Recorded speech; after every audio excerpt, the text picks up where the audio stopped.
Hey guys, welcome to another short blog. আর ব্যাপারটা হচ্ছে আমাদের দিদাবাড়িতে ভোগের ব্যাপার আছে। ভোগটা কিরকম হয় দেখাচ্ছি, দেখো।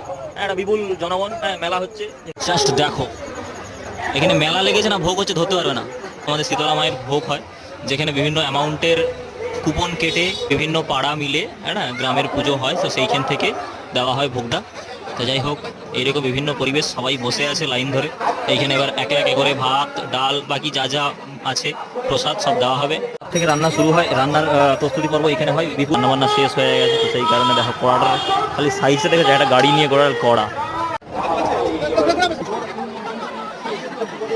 সেইভাবে প্রসাদ দেওয়া হয়। প্রসাদ দেওয়া অলরেডি স্টার্ট হয়ে গেছে। আমাদের এই প্রসাদ চলে এসছে। না না, প্রসাদ দেখা যায়। হ্যাঁ,